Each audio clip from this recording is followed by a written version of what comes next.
Taste the Daily. அண்ணா பல்கலைக்கழக மாணவி வன்கொடுமை விவகாரத்தில் பாஜகவுடன் கள்ளக்கூட்டணி அமைத்துக் கொண்டு பிரச்சினையை திசை திருப்பும் நாடகத்தை திமுக அரங்கேற்றுவதாக அதிமுகவின் புதுச்சேரி மாநில செயலாளர் அன்பழகன் குற்றம் சாட்டினார். புதுச்சேரியில் திமுக அரசை கண்டித்து அம்மாநில அதிமுக சார்பில் மாபெரும் கண்டன ஆர்ப்பாட்டம் நடைபெற்றது.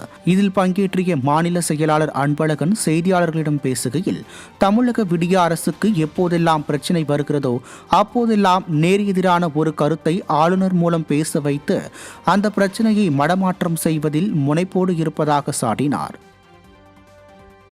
பிரதான எதிர்கட்சி தலைவராக இருக்கக்கூடிய மாண்புமிகு எடப்பாடியார் அவர்களும் அதிமுக உறுப்பினர்களும் கிளப்புவார்கள் என்கின்ற ஒரு சந்தேகத்தில் தமிழகத்தின் ஆளுநரை பயன்படுத்தி உப்புக்கு சப்பில்லாத ஒரு பிரச்சனையை ஆளுநரை வைத்து தொடரவிட்டு ஏதோ ஆளுநர் சட்டமன்றத்திலிருந்து வெளிநடப்பு செய்வது போல வெளிநடப்பு செய்து உடனே மறுநாளே ஆளுநரை கண்டித்து வந்து திமுகவை சேர்ந்தவர்கள் ஆர்ப்பாட்டம் நடத்துவாங்க.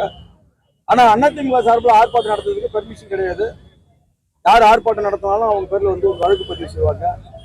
மௌன ஊர்வலம் போனா கூட அதுக்கு அனுமதி கிடையாது. அதை விட மதுரையில் வந்து விவசாயிகள் நடத்தின போராட்டத்துக்கு கூட அனுமதி கிடையாது.